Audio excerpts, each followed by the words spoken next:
Bah, c'est bon, ça tourne.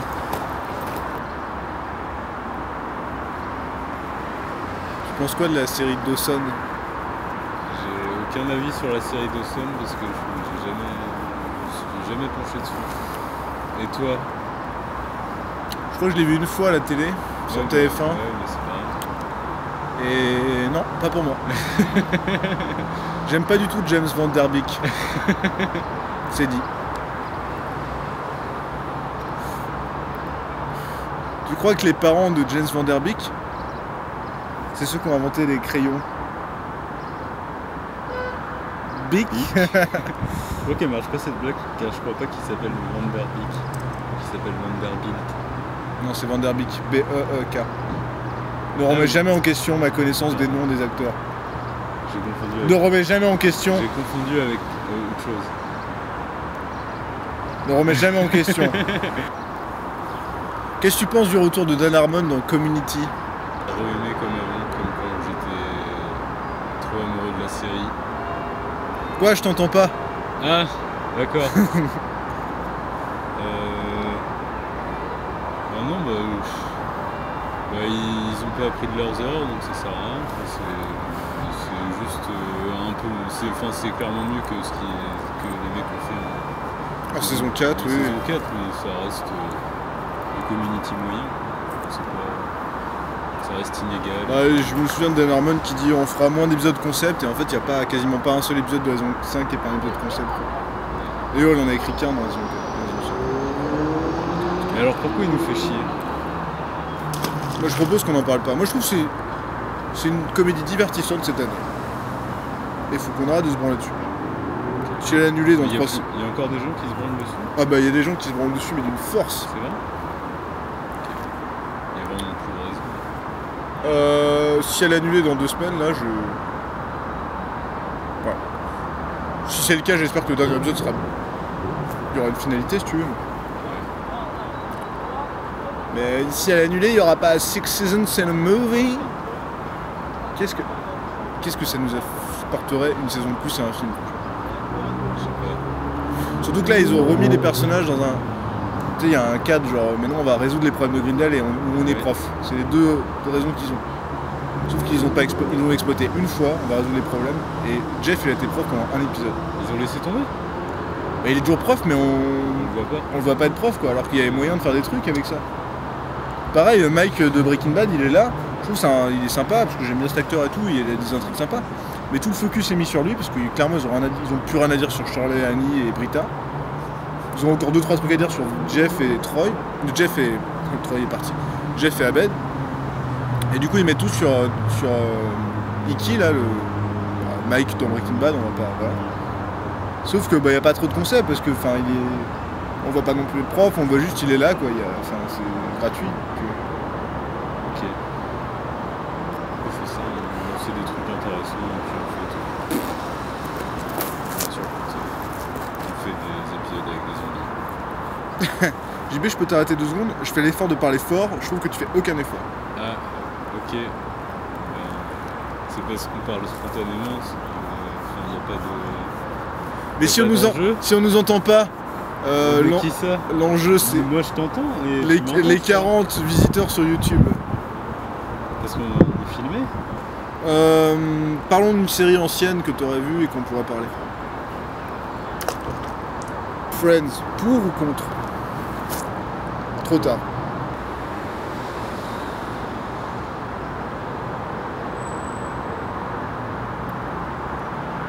Qu'est-ce que tu penses de la J-pop?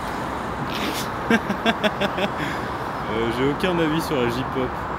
Ça m'indiffère absolument. Mais vraiment absolument. Moi aussi, je suis un fruit de la culture américaine et je n'ai jamais eu de curiosité pour les autres pays et en plus je suis raciste. Tu iras voir Captain America. T'avais vu The Avengers? Oui, j'ai vu Avengers. T'avais bien aimé? Ouais, j'avais bien aimé. Je m'étais bien éclaté moi à le regarder aussi. Ouais. Bah en fait, au début j'étais comme ça, et puis en fait le film fait ça quoi. Et du coup à la fin j'étais ah! La bataille à New York elle est folle. Oui, voilà. C'est un film qui allie... Enfin en gros c'est Whedon qui a les moyens Ouais. C'est Whedon qui a les moyens. Quoi. Et ça le rend pas, il se vend pas pour autant. Quoi. Il reste drôle et il sait, il a refoutu de l'ordre, un peu d'ordre dans la mythologie tous. Mais du coup apparemment, bon il a Agent of Shield, on en a déjà parlé, on n'en parle pas. Apparemment Captain America c'est bien aussi. Et apparemment le prochain Avengers va être fou de la vie. Et il faudra de l'avoir vu Captain America. Donc je pense que je vais regarder Captain America. J'ai pas vu Thor parce que c'est le personnage qui m'intéresse le moins. Marteau, Thor. Ah oui, oh, oui, non. Il y en a deux là, j'ai vraiment pas envie de les voir. J'ai pas vu d'Iron Man. D'ailleurs j'ai vu que Avengers. Hein. Je pense que je vais regarder Captain America parce qu'il y a quand même Samuel L. Jackson dedans. Et c'est toujours badass. Et c'est la, et c'est la suite. Ouais, voilà, c'est ça, c'est la suite directe. C'est la suite directe. Et The Avengers 2 sera la suite directe de mais Captain America. Le premier Captain America, il m'a fait chier. Je l'ai pas vu. C'était hyper premier degré. C'est pas Whedon qui l'a écrit. Non. Bah celui-là non plus, mais apparemment. Puis il y a Robert Redford, enfin ça a l'air d'être sympa. Je crois même que j'avais pas du tout aimé X-Men, le reboot là. Le reboot. Ils ont fait un reboot d'X-Men là. Ils ont pas fait un reboot, mais ils ont montré jeune, tu vois. Avec d'autres acteurs. D'accord. Ils ont changé les 3 acteurs. Enfin, tu vois, c'est la mode en ce moment de. Oh, on a une trilogie qui a juste 5 ans, bon, on va la refaire en entier. Comme avec Spider-Man et tout. Ou Superman, enfin, qui sont tout fait. Batman, ils vont changer d'acteur encore, enfin, tu vois, c'est. Enfin, quoi que Batman, c'est différent, parce que c'est un peu. Il y a une histoire, il y a un historique un peu à la James Bond, on change d'acteur. Hein. Puis j'ai jamais aimé Christian Bale, donc ça va pas. Puis j'ai jamais vu un Batman, donc je sais pas pourquoi je me dis. La seule fois où j'ai vu Batman, c'était en cours de cinéma à la fac. On avait un prof qui disait c'est un chef-d'œuvre, The Dark Knight. Okay. Et vu que moi, Christopher Nolan, c'est. Moi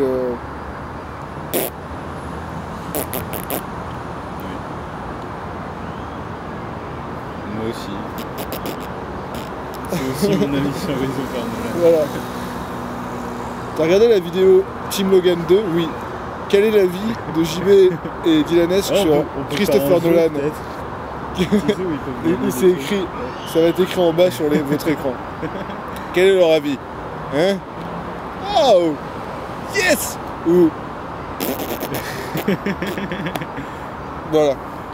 Mais par contre, X-Men la suite, ils remettent Ian McKellen, ils remettent Patrick Stewart. Enfin, en fait, c'est un clash, ils mettent les deux en fait. Apparemment, dans le comic book, c'était la meilleure intrigue qu'ils ont fait. Enfin, il y a moyen que ce soit cool, on verra.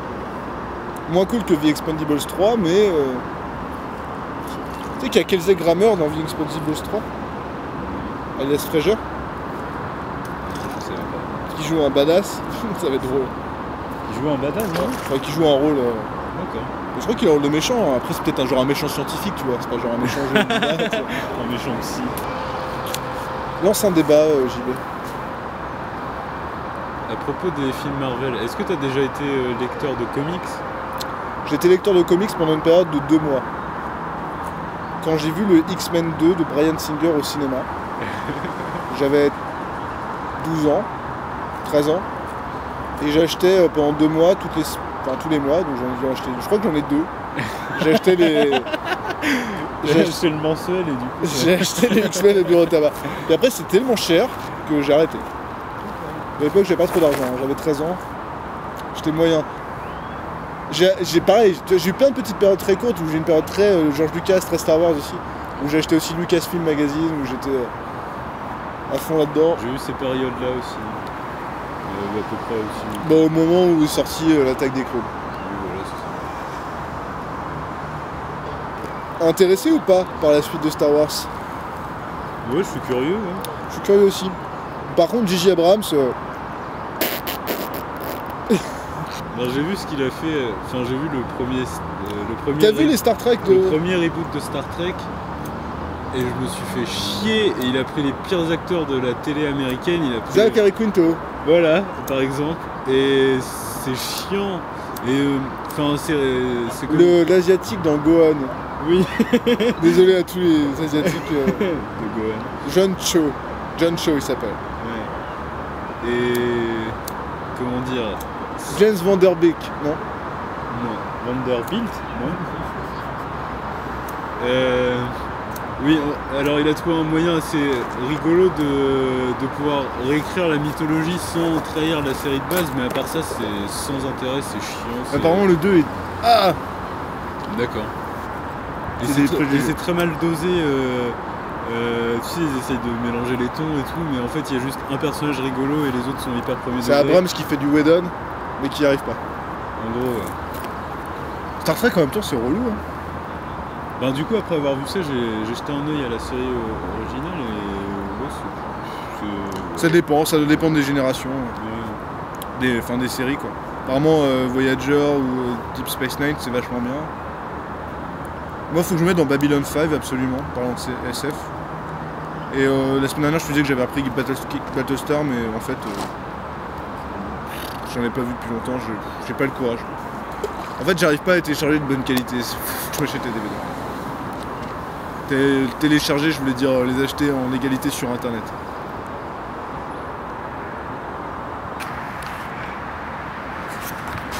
Pizza! Là, c'est que quand j'étais en voyage scolaire en 4ème, on est parti en Espagne et à un moment on s'est arrêté sur la route, tout le monde a gardé son fric pour acheter des trucs en Espagne, personne n'a rien acheté en Espagne parce que ça les intéressait pas. Et au final, sur la route du retour, on s'est arrêté à Auchan, en Normandie, pas en Normandie du tout, dans le sud. Et on s'est arrêté à Auchan et tout le monde a été acheter des trucs genre des bonbons, des CD, des trucs super. Comme si on allait en Afrique, je sais pas, et qu'après en revenant on dépensait notre thune. Enfin bref, c'est rigolo. Et moi, de ce que j'avais acheté un best-of de Nirvana parce que j'avais envie de découvrir Nirvana. J'avais 13 ans, j'étais. Waouh. Et j'étais. Voilà. Et c'est la chanson qui ouvre l'album, ça. You Know You're Right, c'est la dernière chanson qu'il a enregistrée. C'est un peu une diatribe contre Courtney Love, genre un mois avant qu'il se suicide. J'étais à fond dans Nirvana pendant un an. Moi, je pense, j'ai une théorie. Personne ne s'est jamais suicidé, je pense. C'est Courtney Love qui les a tous tués. Je pense, ouais. Tu penses que tous les suicides c'est des assassinats? Ouais. En vrai, je pense que Kurt Cobain s'est suicidé. J'ai fait plein d'achats depuis la dernière fois. J'étais à Nantes, j'ai acheté We've Gone on Your Side, en Offside, un 45 tours de Bob Dylan, original, version originale. C'est pour ça que je l'ai payé 15 €. Avec un mélange très bizarre, ce qu'ils mettent à la fois en face A le début de la chanson, qui dure 5 minutes 21. Et en face B, ils mettent la suite qui dure 1 minute 43, parce qu'ils n'ont pas réussi à mettre tout sur... Du coup, tu retournes et t'ajoutes 1 minute 43. Et ils ont aussi Motor Psycho Nightmare qui est sur l'album d'après. Donc c'est vraiment le genre de sortie à l'époque qui n'a aucun sens. Aujourd'hui, c'est devenu pas un collector, mais c'est quand même de la valeur, quoi. Et puis Rose and Villains de The Beach Boys, qui est un des meilleurs morceaux des Beach Boys. Enfin, c'est 50 morceaux en un morceau. Et JB approuve. Regardez Fantastic Mr. Fox, où il l'utilise très très bien. Dès le début, comme ça en plus si vous aimez pas après. J'ai acheté aussi Kevin Morby, Harlem River, c'est le premier album de Kevin Morby, qui est un mec qui a joué avec The Babies et Woods, qui sont deux groupes vraiment bien. C'est un mec californien qui... j'aime pas du tout dire un tel est le nouveau Dylan, alors que dès qu'il y a un mec qui sort un album avec une guitare, un harmonica, tout le monde dit ça. Là pour le coup je le dis sans rougir, Kevin Morby c'est le nouveau Dylan, voilà, c'est dit, voilà, il n'y a plus rien à chier. T'as des chansons sur la première face là, c'est de la folie, enfin... On peut écouter un extrait vite fait. Mais c'est pas toi le nouveau Dylan? Oui. Ça, ce morceau-là, la Wild Side, c'est très très très très très bien. Sur la pochette, il est au bord de la rivière Harlem, puisque c'est le nom de l'album, Harlem River, et c'est le nom d'une chanson de 11 minutes dessus. Et voilà, il est californien, mais il a déménagé à New York, il est tombé amoureux de la ville et il a fait un album sur son déménagement et sur la ville, sa nouvelle ville d'adoption, et c'est très touchant quoi. Et d'ailleurs ça c'est le deuxième morceau. Mais le début de ce morceau là, tu retrouves la même excitation, tu pars sur la route comme avec un Like Rolling Stone ou tout ça quoi, c'est vraiment... je sais pas si t'es d'accord, enfin t'as peut-être pas ressenti la même chose avec Like Rolling Stone d'ailleurs, mais moi j'entends ça à 14 ans, à l'époque où j'ai entendu Like Rolling Stone pour la première fois, je fais mon sac et je me barre quoi, c'est super. Et j'embarque les morceaux avec moi parce que... Je vois ce que tu veux dire Antoine. Dylanesque. My lover.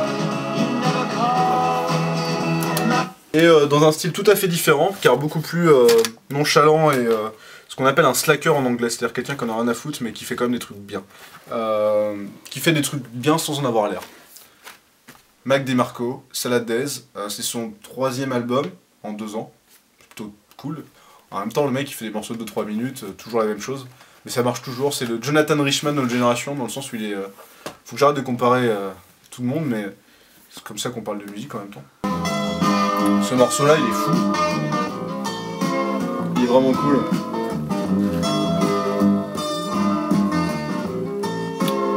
Goodbye Weekend. Tout le morceau c'est en fait, il a dit dans une interview, j'étais triste que le week-end se termine. Du coup j'ai écrit une chanson qui s'appelle Goodbye Weekend quoi.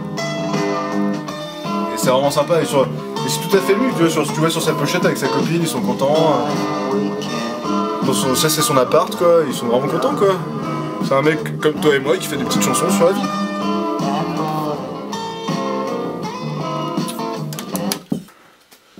Le voilà. Slow Train Coming, avec une pochette qu'on qualifiera de moche. Comment il est, pour ceux qui se demandent comment il est passé de juif, je m'en branle d'être juif, à je suis un chrétien, born again chrétien, c'est qu'apparemment, pendant la tournée 78, pendant la tournée Street Legal, il y a une femme qui lui a tendu une croix dans le public, et il l'a pris, il a une révélation, il a vu Dieu. C'est la légende qui est racontée en interview. Et du coup, il a sorti cet album qui, si on oublie tout ça, est vraiment, il y a des super passages quoi. C'est un album soul, gospel, c'est le plus soul de Dylan quoi, où il y a vraiment des moments... Alors les textes sont parfois manquent affreusement de subtilité et tout ça, mais musicalement il y a des choses super intéressantes. Il a Mark Knopfler de Dire Straits avec lui, qui est pas, c'est pas un mec que j'apprécie beaucoup, mais qui apporte un truc clairement.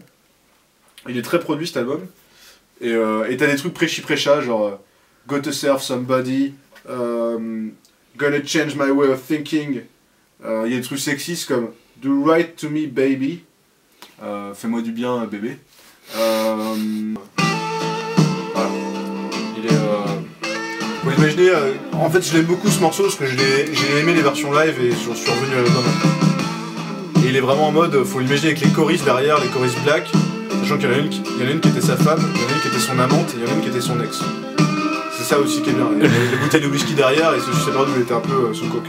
Et en même temps il brandissait la Bible en concert, il faisait des sermons. Tu peux écouter des bootlegs de la période 79-80, il arrête le concert pendant 10 minutes pour lire des passages de la Bible, ou parler aux gens et dire toi tu vas être sauvé, enfin c'est incroyable. Et ce morceau il colle bien à ça si tu veux, il a pas vieilli, il est en mode... Il s'appelle Slow Train, c'est le morceau de l'album et il est là. Il y a un train qui arrive lentement derrière la côte, comme ça. Il y a celui-là, il y en a un qui est un des morceaux les plus improbables et drôles de Dylan, que j'ai eu en single d'abord, et j'ai vécu à Barcelone pour une petite période, et on avait que 2 vinyles, on avait Ziggy Stardust de David Bowie, et que eux avaient acheté, mes colocs là-bas, et moi j'avais acheté, j'avais trouvé que ça, j'avais pas beaucoup d'argent, un 45 tours, sur la première face t'avais 2 morceaux de cet album, et sur la face B donc t'avais ce 2 morceaux là, qui est un des seuls morceaux reggae officiel de Bob Dylan. Déjà c'est drôle hein.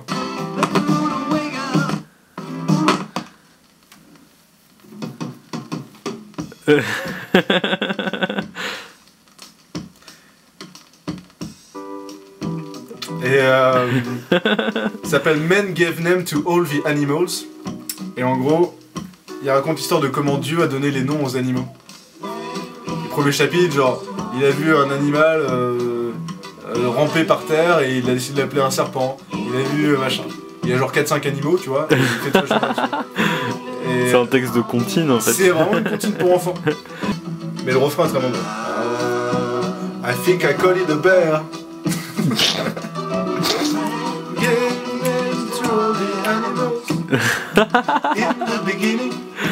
Et en même temps, les catchy le morceau, tu vois, vraiment très, il y a une rythmique reggae, il y a la basse et tout. Il y a ça, et puis alors, je te disais que c'était la phase B d'un single, bah la phase A, c'est le dernier morceau de l'album, qui est son morceau le plus ouvertement gospel, où il est seul au piano, tu l'imagines dans une église quoi, et il se fait un vraiment gospel pur et dur qui s'appelle When He Returns, quand il reviendra, avec un I majuscule. Où il parle du sauveur Jésus et tout ça, et il le fait avec tellement d'émotion qu'il se met à chialer pendant le morceau. Il a fait en 2 prises, il s'est mis à chialer dès la 2e prise. C'est formidable. Même si t'es pas religieux, c'est...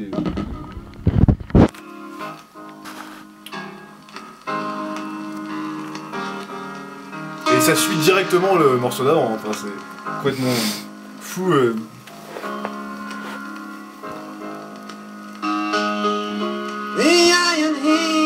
C'est le morceau qu'il chante avec lui. On sent que celui qu'il préfère, c'est celui qui chante vraiment avec lui. Enfin, j'arrive à savoir quand Dylan chante en y croyant ou pas, quoi.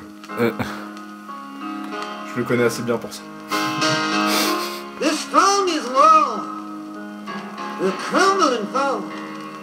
Et pareil, les versions live de When He Returns sont magnifiques parce que les choristes dégageaient, la lumière se mettait sur lui, il se mettait au piano. C'est assez super. Après, il y a une montée. Et pareil, il refaisait le même truc qu'à l'époque de la tournée 65 où il était en mode balade de Muffin, une main sur l'orgue et une main à prêcher. Sauf qu'à l'époque, il prêchait le rock and roll, le destroy. Là, l'absurde. Là, il prêche Jésus, quoi. Donc ça à côté, c'est assez dingue. Don't you cry, and don't you die. Il est ému lui-même, quoi. C'est assez fou, quoi. Voilà, c'est comme ça que je terminerai ma petite démo sur Train Comics. Je propose qu'on fasse un album par session. Et voilà. Et ça reste un... Faut savoir qu'il sortira 2 autres albums chrétiens les 2 années suivantes. Mon préféré c'est Shot of Love, le dernier, parce qu'il est plus... c'est plus le bordel, on sent qu'il gaffe déjà d'être chrétien, il mélange un peu tout en fait, et ça devient plus des histoires d'amour, enfin, il y a des morceaux magnifiques, et il y a un de ses plus beaux morceaux sur Shot of Love, et c'est un album qui a beaucoup de charme, et même au niveau de la prod, il est très pop, c'est un album plus pop, il est vraiment lumineux, chaleureux, et entre les deux il y a Saved, qui est un peu le bâtard du truc, parce que du coup c'est le plus chrétien radical, et c'est que des gospels, et il y a un côté trop étouffant, et il y a quelques morceaux qui sont pas, mais j'écoute jamais Saved dans l'entier, très rarement. Et encore une fois, c'est sur scène que les morceaux sont meilleurs, parce qu'il est vraiment en mode God is gonna save us, God is gonna save us.